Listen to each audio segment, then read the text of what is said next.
Assalamualaikum warahmatullahi wabarakatuh. Alhamdulillahi rabbil alamin wal aqibatu lil muttaqin wala udwana illa 'alal zalimin. Asyhadu an la ilaha illallah wahdahu la syarikalah al malikul haqqul mubin wa asyhadu anna Muhammadan abduhu wa rasuluh al mab'usu lil alamin. Bapak, Ibu, saudara-saudari yang saya hormati, bagi si khatib yang melaksanakan khutbah sholat sunat istisqa pada khutbah yang kedua, disunnahkan bagi si khatib, yaitu sepertiga yang akhir sewaktu dia membaca doa, dia membelakangkan si makmum dan mengarahkan wajahnya ke arah kiblat. Dan sewaktu berdoa itu, si khatib bersungguh-sungguh bermunajat kepada Allah dengan ikhlas. Kemudian setelah itu, kalau nyatanya si khatib membaca doa itu adalah dengan nyaring, maka si makmum adalah cukup mengaminkan doa si khatib tadi. Kalau nyatanya khatib tadi membaca doanya dengan perlahan, maka disunnahkan juga bagi si makmum, bagi si jamaah, yaitu untuk membaca doa di belakang si khatib tadi. Bapak, Ibu, saudara-saudari yang saya hormati, nyatanya kalau seandainya si khatib tadi yaitu membaca doa tolak bala, maka sunnah bagi si khatib dan semua jemaah yaitu mengangkat, memutar telapak tangannya ke bawah, belakang tangannya ke atas. Kalau itu doanya adalah doa tolak bala. Tapi kalau adalah doanya itu adalah doa meminta kepada Allah, maka dibuatnya telapak tangannya mengarah ke langit. Bapak, Ibu, saudara-saudari yang saya hormati, ini tata cara berdoa sewaktu kita melaksanakan yaitu khutbah istisqa, yaitu sholat minta hujan. Kemudian setelah itu, habis si khatib tadi membaca doa, dan dia sewaktu membaca doa itu dia punya selendang, maka diputarkannya selendangnya, yang bagian atas dibuatnya ke bawah. Itu kalau selendangnya segi 4, dan yang di kanan dipindahkannya ke kiri, dan yang di kiri pindahkannya ke kanan. Maka setelah dia membaca doa itu, dan setelah itu dia berpaling lagi ke hadapan jamaahnya. Kemudian sewaktu dia berpaling kepada jamaahnya, maka dia memerintahkan kepada jamaahnya, yaitu agar banyak bertaubat kepada Allah dan banyak-banyak berbuat taat kepada Allah.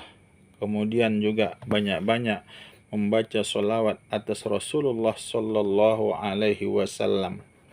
Habis dia menyampaikan itu kepada jamaah, kemudian setelah itu dia tutup, yaitu sebelum dia menutup khutbahnya, dia bacakan satu ayat dari Al-Quran. Terserah mau ayat apapun dia baca. Setelah dia baca satu ayat dari Al-Quran, dia tutup astaghfirullahu li walakum. Kemudian baru dia mengucapkan salam kepada jamaahnya. Kemudian setelah itu, yang tadi selendangnya yang diputarkannya, yang kanan dipindahkan ke kiri, yang kiri pindahkan ke kanan, yang atas dibuat ke bawah, yang bawah buat ke atas. Kemudian setelah itu dia lepaskan, yaitu pakaiannya, dan dia lepaskan yaitu adalah selendangnya, dan dia tinggalkan di tempat itu. Kemudian setelah itu barulah dia meninggalkan tempat itu. Bapak, Ibu, saudara-saudari yang saya hormati, itu kalau pelaksanaannya tadi yaitu tidak berlangsung hujan, yaitu sewaktu membaca khutbah.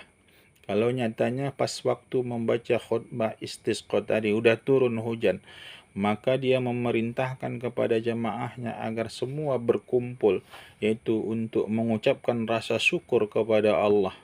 Kemudian setelah itu baru dilanjutkannya khutbahnya untuk menyempurnakan khutbahnya. Setelah mereka berkumpul, bersenang-senang, bersyukur kepada Allah, yaitu dengan turunnya hujan. Bapak, Ibu, saudara-saudari yang saya hormati, setelah dia berkumpul, bermunajat doa kepada Allah supaya diturunkan semakin banyak hujan itu. Kemudian setelah itu baru dilanjutkannya khutbahnya, barulah ditutupnya, yaitu dengan membaca satu ayat dan kemudian itu membaca astaghfirullah li walakum, kemudian baru mengucapkan salam kepada jemaahnya. Bapak, Ibu, saudara-saudari yang saya hormati, ini kalau seandainya habis ia membaca khutbah turun hujan. Tapi kalau nyatanya sebagaimana penjelasan saya di atas tadi, habis dia baca khutbah tak turun hujan, maka dia tinggalkanlah tadi sebagaimana saya jelaskan di atas, yaitu selendangnya, pakaiannya. Kalau ada pakaian bagian dalam lagi, dia tinggalkan pakaiannya di tempat itu. Kemudian setelah itu barulah dia pulang. Nyatanya tidak juga turun hujan. Setelah mereka lakukan seperti itu, udah puasa 4 hari, sudah laksanakan itu sholat sunat istisqa. Kemudian setelah itu udah mereka laksanakan 2 khutbah, nyatanya tak juga turun hujan. Maka hendaklah mereka lakukan perbuatan ini berulang-ulang, ataupun yang kedua kali, ataupun yang ketiga kali. Agar apa? Benar-benar diturunkan Allah hujan, barulah mereka meninggalkan perbuatan yaitu sholat sunat istisqa kemudian khutbahnya. Maka setelah turun hujan barulah mereka berhenti. Kenapa? Agar perbuatan sholat istisqa ini memang betul-betul diberi Allah rahmat dengan turunnya hujan. Ini saja dulu pertemuan kita pada kali ini. Makasih atas segala perhatian. Mohon maaf atas segala kekurangan. Wabillahi taufiq wal hidayah. Assalamualaikum warahmatullahi wabarakatuh.